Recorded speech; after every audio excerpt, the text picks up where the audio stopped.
Hello, ഇന്നത്തെ വീഡിയോയിൽ നമ്മളൊരു ബേബി ഡീറ്റെയിൽ ഫ്രെയിം എങ്ങനെ ചെയ്യാമെന്നാണ് നോക്കുന്നത്.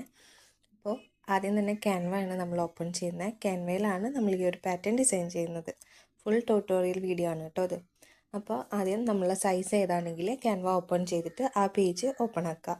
A4 ഡോക്യുമെൻ്റാണ് ഞാനിവിടെ ചൂസ് ചെയ്യുന്നത്. നമുക്ക് A4 സൈസിലാണ് ചെയ്യുന്നതെങ്കിൽ A4 എടുക്കുക. A3 ആണെങ്കിൽ A3 ഓപ്പൺ ചെയ്യാം. അപ്പോൾ A4 ഡോക്യുമെൻ്റ് സെർച്ച് ചെയ്യുക. അപ്പോൾ അതിൽ കുറച്ച് ഓപ്ഷൻസ് ഉണ്ട് A4ൽ തന്നെ. അതിൽ A4 ഡോക്യുമെൻറ്റ് പോർട്രേറ്റ് എന്നുള്ള ഓപ്ഷൻ വേണം നമുക്ക് സെലക്ട് ചെയ്യാനായിട്ട്. അത് സെലക്ട് ചെയ്യാം. അപ്പോൾ പുതിയ പേജ് വരും. ക്രിയേറ്റ് ബ്ലാങ്ക് അല്ലെങ്കിൽ കുറച്ച് എഫക്റ്റ് ഉള്ള പേജസ് കാണിക്കും. അതിൽ ക്രിയേറ്റ് ബ്ലാങ്ക് എന്നുള്ള പേജ് നമ്മൾ ഓപ്പൺ ചെയ്യുക. അപ്പോൾ ബ്ലാങ്ക് ആയിട്ടുള്ളൊരു പേജ് വരും. അതിൽ താഴെ നമുക്ക് ഒരുപാട് ഓപ്ഷൻസ് ഉണ്ട്. ഗാലറി പോയി ഫോട്ടോ സെലക്ട് ചെയ്യാനും എലമെൻസിനുള്ളതും ടെക്സ്റ്റിനുള്ളതും അങ്ങനെ ഒരുപാട് ഓപ്ഷൻസ് താഴെ കാണിച്ചിട്ടുണ്ട്. ഇതിൽ നിന്ന് നമുക്ക് ആദ്യം ഗാലറി പോയിട്ട് ബാക്ക്ഗ്രൗണ്ട് കൊടുക്കാം. നമ്മൾ ബേബി ഗേളിനുള്ള ഫ്രെയിമാണ് ചെയ്യുന്നത്. അപ്പോൾ പിങ്ക് തീമിലുള്ള ഫ്രെയിമാണ് സെറ്റ് ചെയ്യുന്നത്. അപ്പോൾ അതിന് താഴെ ഗാലറി ഓപ്പൺ ചെയ്യുക. ഗാലറി ഓപ്പൺ ചെയ്തിട്ട് ഞാൻ ഓൾറെഡി സേവ് ചെയ്ത് വെച്ചിട്ടുള്ള ഒരു ഫോട്ടോ ആണ്, ഒരു ഫ്ലോറൽ ഡിസൈനാണ് ഈ പേജിലേക്ക് ആഡ് ചെയ്ത് കൊടുക്കുന്നത്. നമുക്ക് വേണ്ട പാറ്റേൺസ് ഏതാണെങ്കിലും നമ്മൾ ഡൗൺലോഡ് ചെയ്ത് വെക്കുക. ഞാനിപ്പോൾ പിൻറ്ററസ്റ്റ് ആപ്പിൽ നിന്നാണ് എനിക്ക് വേണ്ട ഒരു ബാക്ക്ഗ്രൗണ്ട് ചൂസ് ചെയ്തിട്ടുള്ളത്. പിങ്ക് ഫ്ലോറൽ പാറ്റേണിലുള്ള ഒരു പേജ് ഞാൻ ഓൾറെഡി സേവ് ചെയ്ത് വെച്ചിട്ടുണ്ട്. അത് നമ്മളെ ക്യാൻവ പേജിൽ കൊടുന്ന് വെച്ച് കൊടുക്കാം. ഇനി നമുക്കിതിൽ ഫോട്ടോ ആഡ് ചെയ്യണം. അതുപോലെ തന്നെ ഫ്രെയിംസ് കാര്യങ്ങളെല്ലാം ആഡ് ചെയ്യണം. അതിനായിട്ട് നമ്മൾ ക്യാൻവയിൽ താഴത്തെ ഓപ്ഷനിൽ നിന്ന് തന്നെ എലമെൻറ്റ്സ് എടുത്തിട്ട് ഫ്രെയിം സെലക്ട് ചെയ്യുക. എലമെൻറ്റ്സ് എന്നുള്ളതിൽ ഒരുപാട് ഓപ്ഷൻസ് ഉണ്ട്. അപ്പോൾ അതിൽ നിന്നും നമ്മൾ ഫ്രെയിം സെലക്ട് ചെയ്യുക. നമുക്ക് ഫോട്ടോ ആഡ് ചെയ്യാനുള്ള ഫ്രെയിമാണ് ഇവിടെ സെലക്ട് ചെയ്ത് വെച്ചിട്ടുള്ളത്. അത് നമുക്ക് വേണ്ട സൈസിനനുസരിച്ച് അഡ്ജസ്റ്റ് ചെയ്ത് കൊടുക്കാം. അപ്പോൾ നമ്മൾ 2 ഫോട്ടോ ആണ് ഈ ഫ്രെയിമിൽ ആഡ് ചെയ്യുന്നത്. ബേബീൻ്റെ ഫോട്ടോ അതുപോലെ തന്നെ പാരൻസിൻ്റെ ഫോട്ടോ. അപ്പോൾ ഫസ്റ്റ് ഒരു ഫ്രെയിം സെറ്റ് ചെയ്തതിന് ശേഷം അത് തന്നെ കോപ്പി ചെയ്തിട്ട് നമുക്ക് പാരൻസിനുള്ള ഫ്രെയിമിനുള്ളതും ഫോട്ടോക്കുള്ള ഫ്രെയിം സെറ്റ് ചെയ്യാം. അപ്പോൾ ഈ ഒരു സർക്കിൾ ഷേപ്പിനുള്ള ഫോട്ടോ ആഡ് ചെയ്യുന്ന ഒരു ഐറ്റത്തിനെയാണ് നമ്മൾ ഫ്രെയിം എന്ന് പറയുന്നത് കേട്ടോ. അത് പല ഷേപ്പിലുണ്ട്, ഓവൽ, സ്ക്വയർ, എല്ലാ ഷേപ്പും കൊണ്ട് നമ്മളിവിടെ സർക്കിൾ ചൂസ് ചെയ്യുന്നത്. ഓക്കെ, ഇനി എലമെൻറ്റ്സ് ഫസ്റ്റ് തന്നെ ഫ്രെയിംസ് കൊടുത്തു. പിന്നെയും എലമെൻറ്റ്സ് എടുത്തിട്ട് നമുക്ക് ഓരോന്നായിട്ട് വേണം. കലണ്ടർ, ക്ലോക്ക്, ഹോസ്പിറ്റൽ, ഓരോ ഡീറ്റെയിൽ കൊടുക്കണം. ഓരോ ഡീറ്റെയിലിനായിട്ട് നമ്മൾ എലമെൻറ്റ്സ് എടുത്തിട്ട് ഓരോന്നായിട്ട് സെർച്ച് ചെയ്യാം. അപ്പോൾ കലണ്ടറാണ് ആദ്യം സെർച്ച് ചെയ്യുന്നത്. കലണ്ടർ സെർച്ച് ചെയ്യുമ്പോൾ ഒരുപാട് ഓപ്ഷൻസ് വന്നിട്ടുണ്ട്. ഇതിൽ പെയ്ഡും അതുപോലെ പെയ്ഡ് അല്ലാണ്ട് നമുക്ക് യൂസ് ചെയ്യാൻ പറ്റണതുണ്ട്. അപ്പോൾ നോക്കി സെലക്ട് ചെയ്യാനായിട്ട് ശ്രദ്ധിക്കാം. അപ്പോൾ ഞാനിതിൽ നിന്നൊരു കലണ്ടറിൻ്റെ ഓപ്ഷൻ സെലക്ട് ചെയ്തു. നമുക്കിതിൻ്റെ കളർ എങ്ങനെ വേണമെങ്കിൽ ചേഞ്ച് ചെയ്ത് കൊടുക്കാം കേട്ടോ. ഇപ്പോൾ ഇവിടെ ബ്ലാക്ക് കളറാണുള്ളത്. അതിനെ അപ്പോൾ ചേഞ്ച് ചെയ്തിട്ടില്ല, ലാസ്റ്റ് നമുക്ക് ചേഞ്ച് ചെയ്യാം. ഓക്കെ, കലണ്ടർ ഫസ്റ്റ് നമ്മൾ സെലക്ട് ചെയ്ത് വെച്ചു. അതുപോലെ തന്നെ എലമെൻറ്റ്സ് ഓപ്ഷൻ എടുത്തിട്ട് നമുക്ക് വേണ്ട ഓരോന്നായിട്ട് സെർച്ച് ചെയ്യാം. കലണ്ടർ, ക്ലോക്ക്, അടുത്ത് നമുക്ക് ക്ലോക്ക് സെർച്ച് ചെയ്യാം. അപ്പോൾ അതിൽ ഒരുപാട് ഓപ്ഷൻസ് വരും. അതിൽ നിന്ന് പെയ്ഡ് അല്ലാത്ത ഒരു ക്ലോക്ക് എടുത്തിട്ട് നമുക്ക് പാറ്റേൺ അനുസരിച്ച് സെറ്റ് ചെയ്ത് കൊടുക്കാം. കളറും എല്ലാത്തിനും ചേഞ്ച് ചെയ്യാൻ പറ്റും. നമ്മൾ ഇത് ബേബി ഗേളിൻ്റെ പിങ്ക് തീം ചെയ്യണോണ്ട് എല്ലാത്തിനും പിങ്ക് കളേഴ്സാണ് ആഡ് ചെയ്യുന്നത്. അപ്പോൾ ഈ ക്ലോക്ക് സെറ്റ് ചെയ്തതിന് ശേഷം താഴെ കളർ എന്നുള്ള ഓപ്ഷൻ ഉണ്ടാവും. അതിൽ നമുക്ക് വേണ്ട കളർ ചൂസ് ചെയ്ത് കൊടുക്കാം. അപ്പോൾ പിങ്ക് കളറ് നമുക്ക് ഒന്നാലും അതിൽ ഓൾറെഡി കൊടുത്തിട്ടുണ്ടാവും, അല്ലെങ്കിൽ നമുക്ക് കളർ പാലറ്റിൽ പോയിട്ട് സെലക്ട് ചെയ്തെടുക്കാം. അപ്പോൾ ഞാൻ പിങ്ക് കളർ, ഒരു ഡാർക്ക് പിങ്ക് ഷെയ്ഡ് ആഡ് ചെയ്യുന്നുണ്ട്. പിങ്കും ഗ്രായും വെച്ചിട്ടാണ് കളർ കോമ്പിനേഷൻ കൊടുക്കുന്നത് കേട്ടോ. അപ്പോൾ കളർ ആഡ് ചെയ്തു. അപ്പോൾ നമ്മൾ ആദ്യത്തെ ആ റെഡ് കളർ ചേഞ്ച് ചെയ്തിട്ട് പിങ്ക് കൊടുത്തിട്ടുണ്ട്. അതുപോലെ തന്നെ ബാക്കിയുള്ള ഭാഗത്തിന് ഒരു ഗ്രേ കളറും കൊടുത്തിട്ടുണ്ട്. നമ്മുടെ കളർ ചൂസ് ചെയ്യുന്നതിനനുസരിച്ച് നമുക്ക് ഏത് കളറാണോ വേണ്ട അതിനനുസരിച്ചിട്ട് എല്ലാത്തിൻ്റെ കളേഴ്സും ചേഞ്ച് ചെയ്യാം. അതേപോലെ നമ്മൾ ഫസ്റ്റ് വെച്ച ബ്ലാക്ക് കലണ്ടറിൻ്റെ ഷെയ്ഡ് ഞാൻ മാറ്റി കൊടുത്തിട്ടുണ്ട്. അങ്ങനെ ഓരോന്ന് സെലക്ട് ചെയ്ത് ആഡ് ചെയ്യുക. പിന്നെ നമ്മൾ ബ്ലഡ് ഗ്രൂപ്പാണ് ആഡ് ചെയ്യുന്നത്. നമുക്ക് ബേബി ഡീറ്റെയിൽസ് ഫ്രെയിമിൽ പലരും പല ഡീറ്റെയിൽ ആയിരിക്കും തരിക. നമ്മളെ കസ്റ്റമർ നമ്മളോട് ഈ 6 ഡീറ്റെയിൽ ആയിരുന്നു പറഞ്ഞിട്ടുണ്ടായിരുന്നത്. അപ്പോൾ അതിനനുസരിച്ചുള്ള പാറ്റേൺസ് നമുക്ക് എലമെൻറ്റ്സിൽ പോയാൽ സെലക്ട് ചെയ്യാനായിട്ട് പറ്റും. അപ്പോൾ ബ്ലഡിൻ്റെ തീം എടുത്തു, പിക്ചർ എടുത്തു, നമ്മളൊരു സൈഡിലായിട്ട് സെറ്റ് ചെയ്തു, അതിൻ്റെ കളർ ചേഞ്ച് ചെയ്ത് കൊടുത്തു.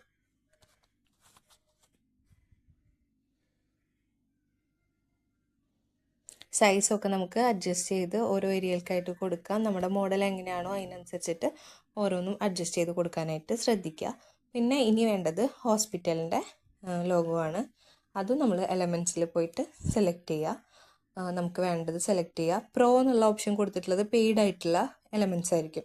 പെയ്ഡ് എലമെൻറ്റ്സ് യൂസ് ചെയ്യേണ്ട കാര്യമില്ല. നമുക്കല്ലാതെ തന്നെ ഒരുപാട് ഓപ്ഷൻസ് ക്യാൻവ പ്രൊവൈഡ് ചെയ്യുന്നുണ്ട്. അപ്പോൾ അത് മാത്രം യൂസ് ചെയ്യാനായിട്ട് ശ്രദ്ധിക്കാം. ഹോസ്പിറ്റലിൻ്റെ ലോഗോ, വെയിറ്റ്, അതുപോലെ വെയിറ്റ് ഹൈറ്റൊക്കെ ബേബീസിൻ്റെ കൊടുക്കാറുണ്ട്. അപ്പോൾ വെയിറ്റ് മാത്രമാണ് നമുക്ക് തന്നിട്ടുള്ളത്. അപ്പോൾ വെയിറ്റ് മെഷീൻ എന്ന് സെർച്ച് ചെയ്യുമ്പോൾ നമുക്ക് വെയിറ്റ് മെഷീൻ്റെ ഒരു ലോഗോ കിട്ടും. അതേപോലെ ഹൈറ്റ് ആണെങ്കിൽ ആ രീതിയിൽ സ്കെയില് ഹൈറ്റ് കാണിക്കുന്ന ലെവലിലുള്ള എലമെൻറ്റ്സ് നമുക്ക് ചൂസ് ചെയ്യാം. പിന്നെ വെക്കുന്നത് മന്താണ്. ഇപ്പോൾ അറബിക് മന്ത് വെക്കുന്നവരുണ്ട്, അതുപോലെ നാൾ വെക്കുന്നവരുണ്ട്. അപ്പോൾ അതിനനുസരിച്ചിട്ട് നമുക്കതും സെലക്ട് ചെയ്യാനായിട്ട് പറ്റും. അപ്പോൾ വെയിറ്റിൻ്റെ ഇതിൽ നിന്ന് ഒരെണ്ണം ചൂസ് ചെയ്യുന്നുണ്ട്. കളർ ചേഞ്ച് ചെയ്ത് കൊടുത്താൽ മതി.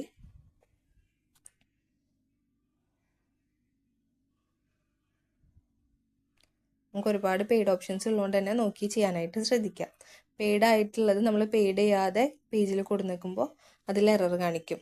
അതുകൊണ്ട് അത് നോക്കിയിട്ട് ചെയ്യാനായിട്ട് ശ്രദ്ധിക്കുക. അതൊരു ബ്ലൂ കളറായിരുന്നു, അതിന് ഞാൻ പിങ്കിൾക്ക് ഷെയ്ഡ് മാറ്റിയിട്ടുണ്ട്. പിന്നെ വരുന്നത് അറബിക് മന്താണ് അവർ തന്നിരിക്കുന്നത്. അപ്പോൾ അതിനായിട്ട് അറബിക് മന്തിനെ സൂചിപ്പിക്കാനായിട്ട് ഞാൻ മൂണിനാണ് എടുക്കുന്നത്. ഓക്കെ, നാളാണെങ്കിൽ നമ്മൾ സ്റ്റാർ വെക്കും. ഇപ്പോൾ ഓരോ നാളാണ് തരുന്നതെന്നുണ്ടെങ്കിൽ നമ്മൾ സ്റ്റാറിനാണ് ആ എലമെൻറ്റ് സൂചിപ്പിക്കുന്നത്. ഇവിടെ അറബിക് മന്ത് വെച്ചുകൊണ്ട് നമ്മൾ ഒരു മൂണിനെ സെറ്റ് ചെയ്യുന്നു. അതിൻ്റെ കളറും പിങ്ക് ആൻഡ് ഗ്രേ തീമിൽ സെറ്റ് ചെയ്തിട്ട് നമ്മൾ എലമെൻറ്റ്സിന് സെറ്റ് ചെയ്യൽ അവസാനിപ്പിക്കുകയാണ്. ഇനി ഇതിൽ നമുക്ക് ചെയ്യാനുള്ളത് 2 ഫ്രെയിമിലും ഫോട്ടോസ് ആഡ് ചെയ്യണം. അതുപോലെ തന്നെ റൈറ്റിങ്സ് സെറ്റ് ചെയ്യണം, പേര്, അതുപോലെ ഓരോ ഡീറ്റെയിൽസ് എഴുതണം. ഇത്രയും കാര്യങ്ങളാണ് നമുക്ക് ഇനി ഇതിൽ ചെയ്യാനായിട്ടുള്ളത്. അതിന് മുന്നേ നമ്മൾ സെറ്റ് ചെയ്ത് വെച്ചിട്ടുള്ള എല്ലാ എലമെൻറ്റ്സിൻ്റെയും കളർ നമ്മൾ പിങ്കാക്കി കൊടുക്കുന്നുണ്ട്. ഇനി നമ്മൾ ആദ്യം സെറ്റ് ചെയ്ത് വെച്ച ഫ്രെയിംസ് ഉണ്ടല്ലോ, അതിലെ ഫോട്ടോസ് ആഡ് ചെയ്യുക. ബേബീൻ്റെയും അതുപോലെ ഉണ്ണിൻ്റെയും ഫോട്ടോസ് നമുക്ക് ആഡ് ചെയ്യണം. അപ്പോൾ അതിനായിട്ട് നമ്മൾ സേവ് ചെയ്ത് വെച്ചിട്ടുള്ള ഫോട്ടോ ഏതാണെങ്കിൽ അത് സെറ്റ് ചെയ്ത് കൊടുക്കുക, റീപ്ലേസ് ചെയ്ത് കൊടുക്കാം. എന്നിട്ട് താഴെ നമുക്ക് റൊട്ടേറ്റ് ചെയ്യാം, ക്രോപ്പ് ചെയ്യാനുള്ള ഓപ്ഷൻസ് ഉണ്ട്. അതിനനുസരിച്ച് ഫോട്ടോ സൂം ചെയ്തിട്ടോ കട്ട് ചെയ്തിട്ടോ എങ്ങനെയാണെങ്കിൽ സെറ്റ് ചെയ്ത് കൊടുക്കാം. അപ്പോൾ മേലെ നമ്മൾ ബേബിയുടെ ഫോട്ടോ ആണ് വെക്കുന്നത്, താഴത്തെ സെക്ഷനിൽ പാരൻസിൻ്റെ ഫോട്ടോ ആണ് വെക്കുന്നത്. നമ്മളെ പാറ്റേണിനനുസരിച്ച് നമുക്കിതിൽ വ്യത്യാസങ്ങൾ വരുത്താം കേട്ടോ. അപ്പോൾ താഴത്തെ ഫോട്ടോയിലും താഴത്തെ സർക്കിൾ ഫ്രെയിമിലും നമ്മൾ പാരൻസിൻ്റെ ഫോട്ടോ റീപ്ലേസ് ചെയ്ത് കൊടുക്കുന്നുണ്ട്. ഡയറക്റ്റ് ഗാലറിയിൽ പോയിട്ട് റീപ്ലേസ് ചെയ്ത് കൊടുക്കുക. പിന്നെ നമ്മൾ 2 ഫോട്ടോയുടെയും 2 സൈഡിലായിട്ട് ഫ്ലോറലിൻ്റെ ചെറിയ ബോർഡർ കൊടുക്കുന്നുണ്ട്. അപ്പോൾ അതിനായിട്ട് ഫ്ലോറൽ പാറ്റേണിന് സെർച്ച് ചെയ്ത് കൊടുക്കുക. ഫ്ലോറൽ ബോർഡറിനോ അങ്ങനെ എന്തെങ്കിലും സെർച്ച് ചെയ്ത് കൊടുത്താൽ നമുക്ക് 2 സൈഡിൽ സെറ്റ് ചെയ്യാനായിട്ടുള്ള ഫ്ലോറൽ ഡിസൈൻസ് കിട്ടും. ഇതിൽ നിന്നൊരു ഫ്ലോറൽ പാറ്റേൺ ഞാൻ സെലക്ട് ചെയ്യുന്നുണ്ട്. എന്നിട്ട് അത് 2 ഫോട്ടോയുടെ 2 ആംഗിളിലായിട്ട് സെറ്റ് ചെയ്ത് കൊടുക്കുന്നുണ്ട്. ഈ ഒരു ബോർഡർ നമുക്ക് ഇഷ്ടമുണ്ടെങ്കിൽ വെച്ചാൽ മതി. നമ്മളവിടെ ഒരു സ്പേസ് ബ്ലാങ്കായി എടുക്കാണ്ടിരിക്കാൻ വേണ്ടിയിട്ട് നമുക്ക് ഏത് ആംഗിളിലാണ് വെക്കാൻ സെറ്റ് ചെയ്യാൻ പറ്റുന്ന അതിനനുസരിച്ച് സെറ്റ് ചെയ്യാം. കളർ അനുസരിച്ചിട്ടും നിങ്ങളുടെ ഇഷ്ടം അനുസരിച്ചിട്ടും നമുക്ക് അതിന് ഫ്ലോറൽസ് സെലക്ട് ചെയ്യാം കേട്ടോ. അപ്പോൾ ഈ ഒരു ബോർഡർ ഞാൻ ബേബീൻ്റെ ലെഫ്റ്റ് സൈഡിലായിട്ട് സെറ്റ് ചെയ്തു. ഇത് ഫോട്ടോയുടെ സൈഡിലും ഇത് ആഡ് ചെയ്യുന്നുണ്ട്. അപ്പോൾ അതിന് തന്നെ കോപ്പി ചെയ്തിട്ട് നമ്മൾ താഴെ സെറ്റ് ചെയ്ത് കൊടുക്കുന്നുണ്ട്. ഓക്കെ, ഇനി നമുക്ക് ആഡ് ചെയ്യാനുള്ളത് ടെക്സ്റ്റാണ്. ഓരോന്നും നമുക്ക് ഇഷ്ടപ്പെട്ട ഫോണ്ടിൽ എന്താണോ എഴുതേണ്ടത് അത് സെറ്റ് ചെയ്ത് കൊടുക്കണം.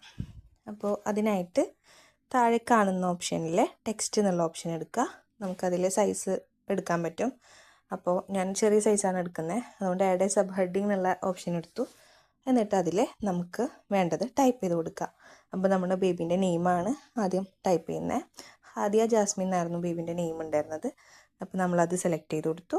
സെലക്ട് ചെയ്തിട്ട് നമ്മൾ ഏത് സൈഡിലാണോ അത് വേണ്ടത് അവിടെ കൊണ്ടുപോയി വെച്ച് കൊടുക്കുക. അതുപോലെ തന്നെ നമ്മൾ ഫോണ്ട് സെലക്ട് ചെയ്യാനുള്ള ഓപ്ഷൻ ഉണ്ട് താഴെ. ഫോണ്ട് സെലക്ട് ചെയ്യാം. സെലക്ട് ചെയ്തിട്ട് നമുക്ക് ഇഷ്ടപ്പെട്ട ഒരു ഫോണ്ട് സെറ്റ് ചെയ്ത് കൊടുക്കാം. ഒരുപാട് ഓപ്ഷൻസ് ഉണ്ട് കേട്ടോ. നമ്മളെ ഇഷ്ടത്തിനനുസരിച്ച് ഫോണ്ടും സൈസും ഒക്കെ സെറ്റ് ചെയ്ത് കൊടുക്കാം.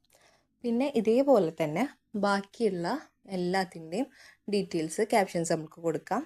അപ്പോൾ ഒന്നാലെ ആദ്യം ടെക്സ്റ്റ് സെലക്ട് ചെയ്തിട്ട് കൊടുക്കുക. അല്ലാന്നുണ്ടെങ്കിൽ നമുക്ക് ആദ്യം ടൈപ്പ് ചെയ്തേന്ന് കോപ്പി ചെയ്യാം. കോപ്പി ചെയ്തിട്ട് എവിടെയാണോ വേണ്ടത് അവിടെ കൊണ്ട് വെച്ചിട്ട് അതിനെ എഡിറ്റ് ചെയ്തിട്ട് മാറ്റുക. അപ്പോൾ ഫസ്റ്റ് നമ്മൾ നെയിം കോപ്പി ചെയ്തിട്ട് അതിനെ ചേഞ്ച് ചെയ്തിട്ട് പ്രൗഡ് പാരൻസ് എന്ന് പറഞ്ഞിട്ട് പാരൻസിൻ്റെ നെയിം ആഡ് ചെയ്തു. അങ്ങനെ ഓരോ റൈറ്റിങ്സ് ആയിട്ട് നമുക്ക് സെറ്റ് ചെയ്ത് കൊടുക്കുക. പിന്നെ നമുക്ക് ഓരോ എഴുത്ത് വെക്കുമ്പോൾ അതിൻ്റെ സൈസ് അതുപോലെ അതിൻ്റെ ചുറ്റുമുള്ള ഓരോ എലമെൻറ്റ്സും അഡ്ജസ്റ്റ് ചെയ്തിട്ട് നിങ്ങൾ സെറ്റ് ചെയ്യാനായിട്ട് ശ്രദ്ധിക്കുക. അതേപോലെ തന്നെ നമ്മൾ ഡേറ്റ് കൊടുക്കുന്നുണ്ട്, ടൈം എല്ലാം ഞാൻ ഒന്ന് തന്നെ കോപ്പി ചെയ്ത് വെച്ചിട്ട് ഓരോന്നും എഡിറ്റ് ചെയ്യാണ് ചെയ്യുന്നത്. ആദ്യം ഡേറ്റ് സെറ്റ് ചെയ്തു, പിന്നെ എല്ലായിടത്തും ആ ഡേറ്റ് കോപ്പി ചെയ്ത് വെച്ചിട്ട് ഓരോന്നിൻ്റെ ബ്ലഡ് ഗ്രൂപ്പ്, AB പോസിറ്റീവ്, അതുപോലെ ടൈം, ഹോസ്പിറ്റൽ എല്ലാം സെപ്പറേറ്റ് ആയിട്ട് ചേഞ്ച് ചെയ്ത് കൊടുത്തു.